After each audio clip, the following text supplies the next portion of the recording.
Chiefs, 49ers, we'll get into those predictions. Hello, Will Reichling, hold my helmet, your host here. No Dylan today, all Will all the time. Once again, we're back to the basics. I will do some NFL regular season award predictions after our Super Bowl predictions. We'll get into a little bit about Mike Vrabel. Apparently, there's some NFL executives out there saying that his size and physical stature is a little bit intimidating, so we'll get into a little bit of that. Keep subscribing, liking, sharing. Guys, you guys are really being helpful with your comments, your enthusiasm, your views. You guys are really being supportive to us. But other than that, I know you guys don't want to hear that stuff. I know you guys want to hear football, so let's get into football. Here we go.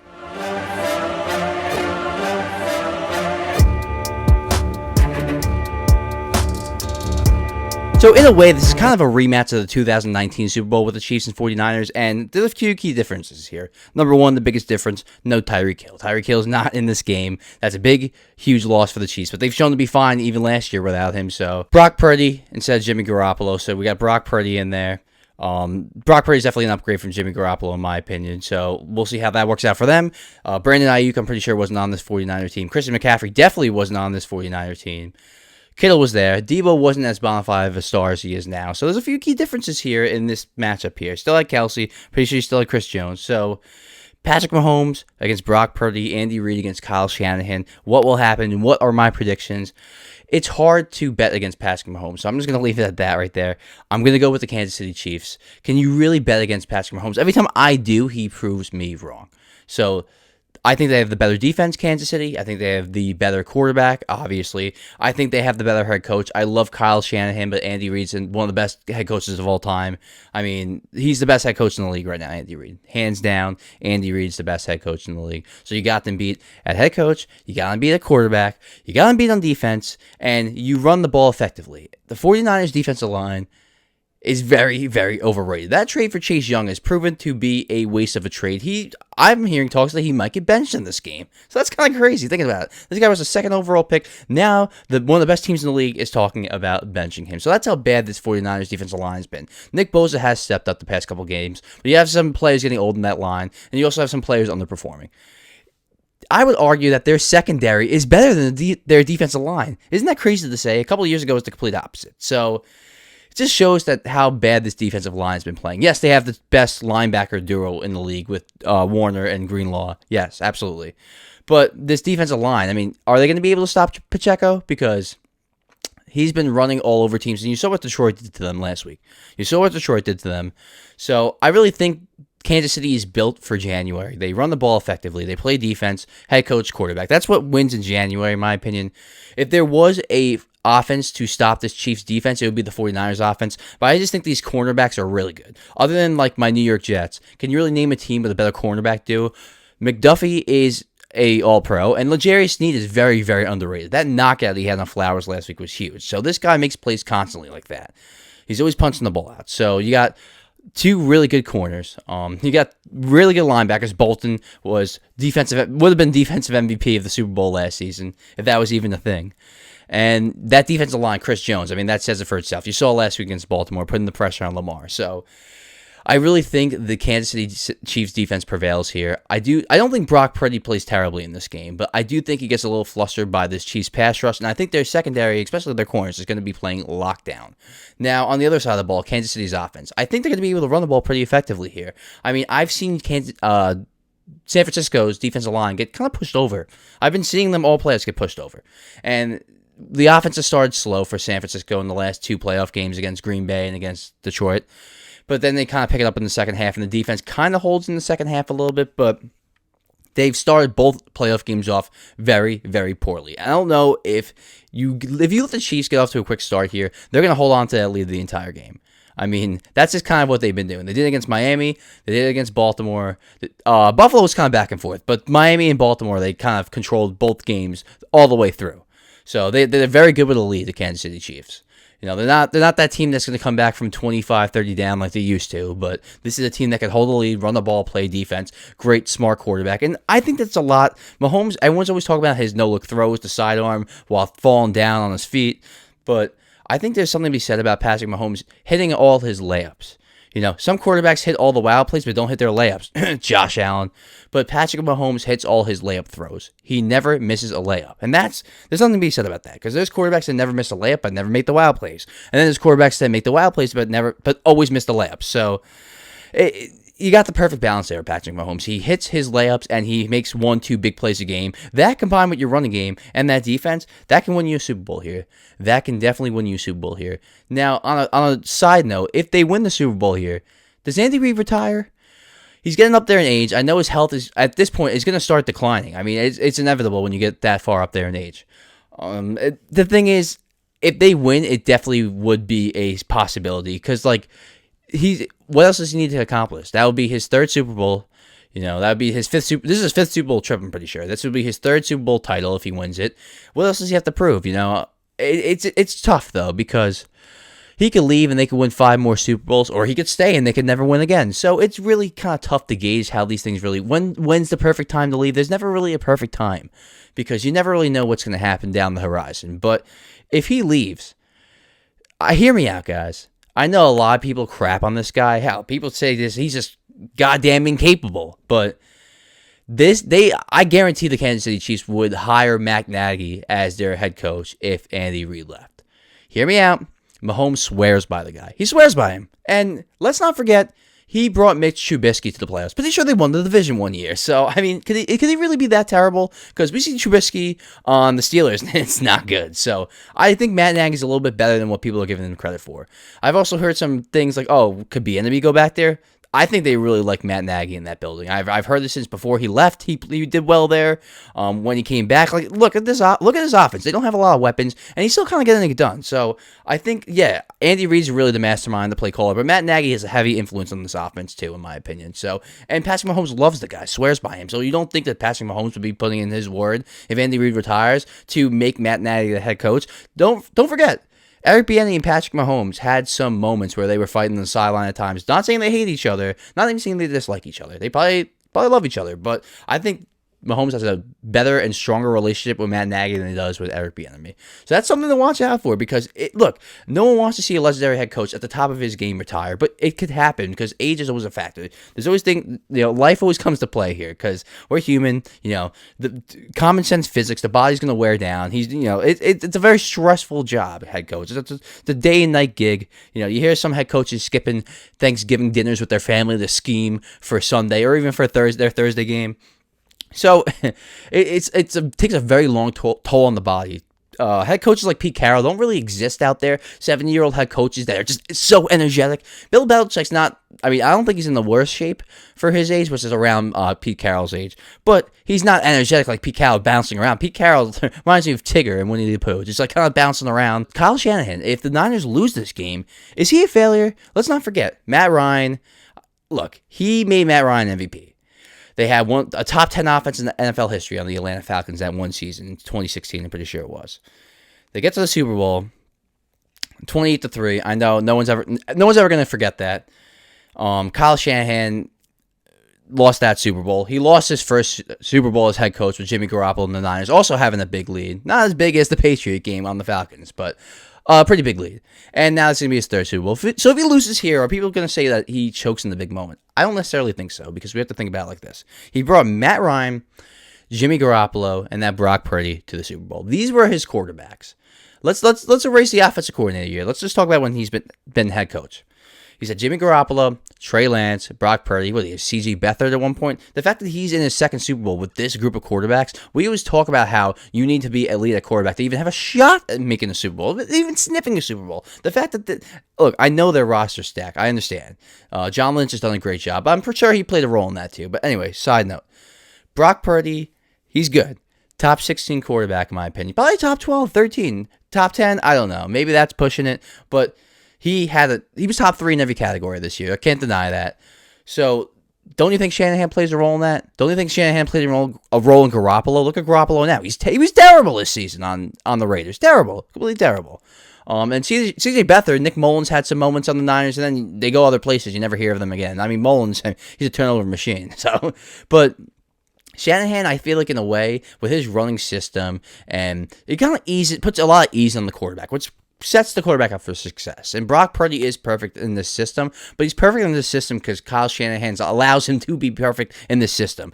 He schemes up so many plays where you're only having to make 1, 2, 3 big time throws per game. Most of the throws he's making, people are schemed wide open. McCaffrey's getting the ball a lot in the backfield. So Brock Purdy is leading the league in yards per attempt, pretty sure, though, at the end of the season. So I don't want to say that he's Mr. Dink and Dunk. But also got to remember, the Niners team, I think, is one of the best at yards after the catch. So that also plays a factor in yards per attempt. But Kyle Shanahan has to have a big part. When you're bringing, average to slightly below average quarterbacks to the Super Bowl multiple times. This is not just one time. This is a second time now. People could say all they want about Brock Purdy. I think he's a good quarterback. I don't think he's elite. So he's brought 2 non-elite quarterbacks to the Super Bowl as head coach. There's something to be said about that. There is something to be said about that for sure. Kyle Shanahan, even if he loses this game, there's going to be a lot of knocks on him. I already see. I can see it happening right now. I see it happening in my head. After this game, people are going to say Kyle Shanahan's a choke artist. He can't win the big game. They're probably going to bring up 28-3 again. They're going to bring up 28-3. But just remember, he brought Jimmy Garoppolo and Brock Purdy to the Super Bowl. Something to be said about that for sure. Let's get into some regular season awards and my predictions. Well, not my predictions. Who I think should win the award. So I should say. So let's start with the MVP award. Most importantly, Lamar Jackson's obviously the clear runaway favorite. The other 2 people that are kind of vying for it, it's probably Dak Prescott and Brock Purdy. In my opinion, I think Lamar deserves to win this. I know stats don't always tell the full story with Lamar Jackson, but it's really the case this season. If you watched him against San Francisco, if you watched him against Baltimore, if you watched him against Jacksonville, all the best teams in the league, he completely dominated in the regular season. And if you watch those games, at the end of the game, you might look at the box score and be like, wow, Lamar didn't do that much. But if you actually watch the game, he manipulated every single game with his legs, with the threat of his legs, not even his legs, the threat of his legs. Sometimes the defense would be so paralyzed, but him possibly having that slight chance to take off and run, he would just roll out a little bit, and then someone over the top would end up being wide open because the defense would creep up because of the fear of him running. And then he would hit, Zay Flowers or Mark Andrews, Isaiah Likely. So that's really what happened this season with Lamar Jackson. He basically controlled every game. He was comfortable. The playoffs was a different story, especially against Kansas City. But in the regular season, he controlled every game, and he basically set the tempo of every game. He was in complete control this season. Lamar Jackson 100% should be the MVP, and he will be. So, Offensive Player of the Year, really it's between Christian McCaffrey, Tyreek Hill, and CeeDee Lamb. All 3 of them had great years. But look, Christian McCaffrey, 2,100 total yards, 21 total touchdowns. Tyreek Hill, had 1,800 receiving yards, 13 touchdowns. CeeDee Lamb had 1,750 receiving yards, 14 total touchdowns. McCaffrey blows him out of the water. 20 total touchdowns, 2,000 total yards. This guy is, I don't know, it's tough. He might be one of the best all-around backs I've ever seen, as far as the best Swiss Army knife running back in the league. And the thing about Christian McCaffrey coming into the league, I was very critical of him. I thought he wasn't going to be able to run in between the tackles, and he showed me he can with flying colors, in spades. This guy is probably the best runner in the league in between the tackles. So, he could do it all. He could line up at wide out. He could take a screen to the house. I bet you could run a post from the slot. So, this guy, I bet you could switch Juice Check and him and have him be fullback and Juice Check be the running back, and have Juice Check take a 42 dive up the 2-hole, and then have McCaffrey just lead right behind McCaffrey. McCaffrey, I'm sure, will lay out some linemen, some linebackers. So, Defensive Player of the Year, it's between Myles Garrett, Micah Parsons, and TJ Watt. Before we get more into this, I just want to say, my friend Charlie Hart, earlier in the season, maybe week 2, week 3, said Micah Parsons was going to win MVP. Well, yeah, basically pretty much said he was going to win MVP. And I said that it was definitely reasonable, and it was definitely valid that he had a chance to. Boy, was I wrong, man. He was not even MVP. And he wasn't even close to MVP. He wasn't, and I don't even think he's Defensive Player of the Year. I don't even think he should really be in this conversation. So, I actually compared him to I said he was the modern day Lawrence Taylor. And I look stupid because Lawrence Taylor dominated almost every game he played. There are games that Micah Parsons has disappeared that I've watched. And yes, he gets held a lot. I've seen it. A lot of players get held. If we're going to be honest, there's holding every single play. So, at some point, you can't always make excuses about that. And look, he had 14 sacks, 18 tackles for loss, 1 forced fumble. He's still elite. But he's not the best defensive player in the league. Really, to me, it comes down to Myles Garrett or TJ Watt. And Myles Garrett had 14 sacks, 17 tackles for loss, and 4 forced fumbles. TJ Watt had 19 sacks, 1 pick, 19 tackles for loss, and 4 forced fumbles. I think TJ Watt's the defensive player of the year. And the fact that Myles Garrett is the favorite to me is a little ludicrous. It's actually pretty funny. I remember a pretty popular play this season where the tight ends kept going in motion to the side Myles Garrett was going to, and they had to call timeout because Myles Garrett just kept hopping back and forth, and eventually they had to make a decision, so they just called timeout. So that was kind of funny. It just shows the factor of what Myles Garrett does to a game. But TJ Watt, man, what he could do rushing the passer and dropping back at coverage, and I know he doesn't do that as much as he used to, but the guy is pretty much all around a great talent. I mean, TJ Watt, I think, is the best player and the best defensive player in the NFL, and he has 2 seasons now where he had 19 plus sacks. Myles Garrett doesn't even have 1. He's never even hit 19 sacks. TJ Watt did it twice now. So, to me, TJ Watt deserves to be Defensive Player of the Year. Statistically, he dominated. He dominated. I know Myles Garrett probably would have had more domination if he didn't get double teamed and all that. But hey, I'm pretty sure they double teamed TJ Watt too, and he still gets through. So, I'll put TJ Watt there for sure. Offensive Rookie of the Year. To me, it's really between C.J. Stroud and Puka Nacua. Puka Nacua is setting rookie records at wide receiver. Basically, almost every category. Catches, yards, touchdowns. Puka Nacua had an insane season. Don't get me wrong. But C.J. Stroud, the Houston Texans were supposed to be one of the worst teams in the league. I thought they were going to be terrible. The fact that he led this team to the playoffs, led this team to a division title, and led this team to a playoff win, the Houston Texans have found their guy, and I think this guy, C.J. Stroud, deserves to be the Offensive Rookie of the Year. I didn't even know, and look, I'm a pretty big football fan. I didn't even know who Nico Collins was, okay? I did not know who Nico Collins was, and he was a pretty relatively high draft pick, 3rd, 4th round? Didn't know who he was. Now, he looks like a legitimate number 1 receiver with C.J. Stroud. So, it just shows that the narrative around receivers, running backs, your talent around you, the narrative around the talent around you can change when the quarterback comes in. I'm a Jets fan, but I watched Eli Manning do it for many years. He kind of made receivers. I mean, does anyone remember the other Steve Smith? There were 2 Steve Smiths. There was the Carolina Panthers and there was the one on the New York Giants. And he had 100 catches one season, and you never heard from him again. So, great quarterbacks make the receivers sometimes. And Eli was up and down, but look, he had some moments. So, and Eli made a lot of receivers in New York. Look up a lot of the receivers Eli had. There were a lot of one and dones in New York for sure. So, C.J. Stroud, I feel like this offense going into the season didn't look like there was a lot of talent. Now when you look at it, ooh, Tank Dell, ooh, Nico Collins, ooh, Singletary is a little spicy. Oh, and then they have Schultz. So, to me, I think him and D'Amico Ryans, obviously, but I think mainly him, C.J. Stroud, is a big reason why the Texans completely turned not only their season around, their team around, but their whole entire franchise and organization around. I'm pretty sure within one season, this organization went from a crapshoot to one of the top 10 organizations in the league. Nick Caserio went from one of the worst teams in the league to one of the better teams in the league in one offseason. All you got to do is hit the quarterback right. You can miss on everything else, and the Texans hit on a lot of players, Will Anderson too. You can miss on everything else, and if you hit on the quarterback, you look like a genius. The Jets, they hit on everything else, missed the quarterback, left tackle, the 2 most important positions, and now they look like a shit show. So it just shows you hit the quarterback, you hit on your franchise. So C.J. Stroud, what he did this season, it's really not a knock on Puka. I mean, Puka, I don't think the Rams would have been in the playoffs either without Puka, but I think the Texans, you saw when Case Keenum came in, it wasn't even close to the same. So I think if C.J. Stroud wasn't on that team, you switch Bryce Young and C.J. Stroud, I think Bryce Young makes that Panthers team look promising, and the Texans wouldn't have been a disaster, but they probably would have been hovering around 7-10, 6-11 maybe, and the Panthers probably would have been 7-10, 6-11 when they were 2-15. So C.J. Stroud's very valuable, and I think he was the best rookie this season. Defensive Rookie of the Year. This one's tough for me. This probably is the toughest one because it's kind of tough to judge the Defensive Rookie of the Year this season because it's between Jalen Carter, Will Anderson, and Kobe Turner.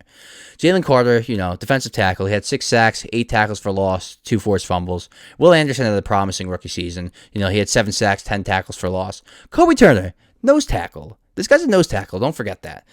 With Aaron Donald next to him, that could play a big part in this, but 9 sacks, 8 tackles for loss.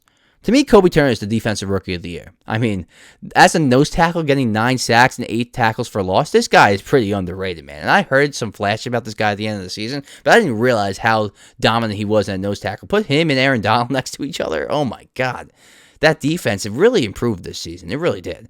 And look, I can't stress it enough. 9 sacks for a nose tackle is pretty hard because you're going right up the gut. The hardest place to get sacks on the defensive line is right up the middle of the line. So the fact that he got 9 sacks doing that, to me, that's equivalent to like 12 sacks for a DN. So for a rookie, he's a rookie of the year to me. And I think Jalen Carr, the 2 forced fumbles were in really big moments. So it was tough for me. I was kind of going back and forth. But I think in this one, Kobe Turner is the sneaky defensive rookie of the year. It's spicy, I know, but 9 sacks and a nose tackle should not be ignored. All right, this one's going to be a little spicy. Comeback player of the year. To me, it's between Damar Hamlin, Joe Flacco, Baker. Just give it to Damar Hamlin. Guys, it's not that serious, okay? I get that he didn't play that much. I get that he didn't start. I get that he even barely played on special teams. But the guy died on the field, and he came back and played football the next season. Give him the award. It's really not that serious, okay? Just give him the award. I understand that he didn't play most of the season. He died and came back and played football in the National Football League. So, I don't know what people's deal is with him. At first, I felt the same way. I'm like, he barely even really plays. He's really automatically going to come back player of the year. But now hearing everyone else say it, it's just like, now it's getting really overplayed and it's annoying me. Just give the guy the award. It's not that serious, the guy died and came back and played professional football. So that's impressive. That really is impressive, okay? I know Joe Flacco had an amazing Cinderella story. Same with Baker. But to die on the field, which only happened once, technically, one other time. And, that guy didn't come back to life, unfortunately. I think it was like 1971. But to die on the field and come back and play professional football the very next season, there's something to be said about that. So I think Damar Hamlin should win Comeback Player of the Year. Coach of the Year. This one's actually pretty tough, too. I would not have a problem with this ending in like a 3-way tie. It's Kevin Stefanski, DeMeco Ryans, Shane Steichen.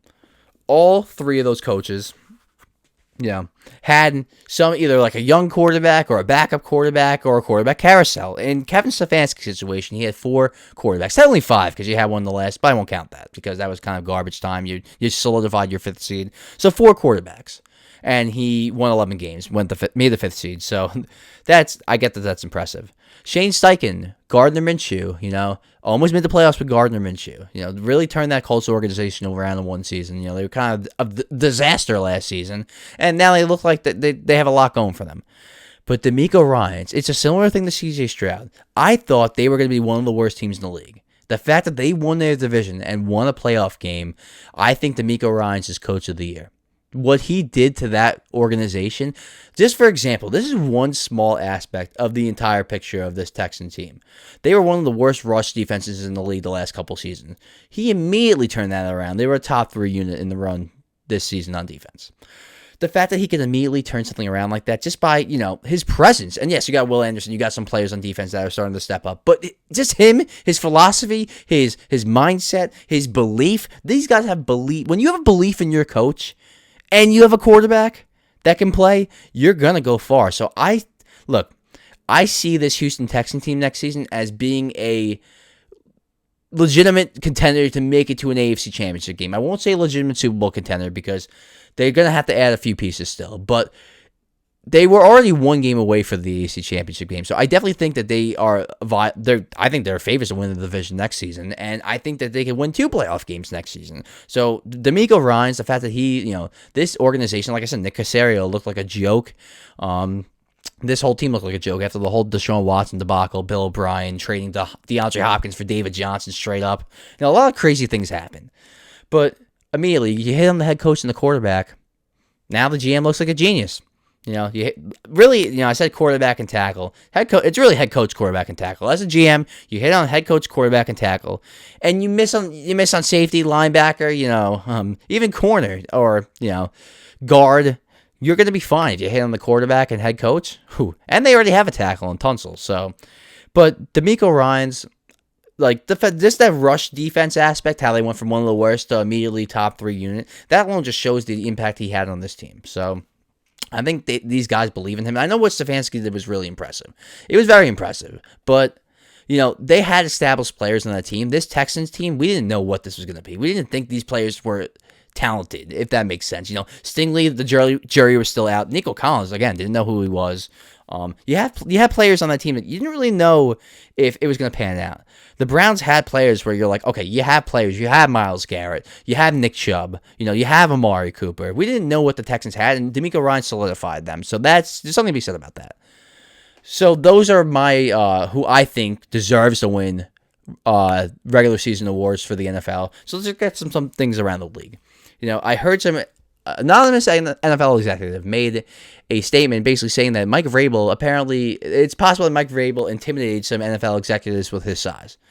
Basically saying that may be a reason that he wasn't hired as a head coach because of his build, his physical build. If that's true, that's sad. Let's not forget, this guy brought Ryan Tannehill to the AFC Championship game. I'm pretty sure that season that he brought Tannehill to the AFC Championship game, well, no, it wasn't that season, but there was a season off, maybe a season or two after that, where they were the one seed, and Derrick Henry missed most of the season. I'm pretty sure A.J. Brown got hurt for most of that season, and they were still the one seed. So Mike Vrabel has shown, look at his records, 11-5, 11-5, 9-7, 11-5, and Marcus Mariota and Ryan Tannehill, okay? And he had A.J. Brown for a hot minute until they traded him away, which he didn't want. So it's just, I think this is more of Vrabel wanting to wait for the perfect opportunity to form, which next season, that there's going to be a lot of you don't know, but there could be possibly, many head coaching opportunities. The Eagles, the Cowboys, the Bills. So the Chiefs, the Chiefs could actually open up after this is all said and done. So for NFL executives to feel intimidated by a fellow man who's supposed to be leading your football team. I get that there's head coaches out there like Mike McDaniels, Sean McVay. I wouldn't say Sean McVay is like a wimp or anything, but Mike McDaniel, he looks pretty wimpy, let's be honest. There's a lot of coaches out there that are very thin, slim build, mild-mannered, coaches, players coaches.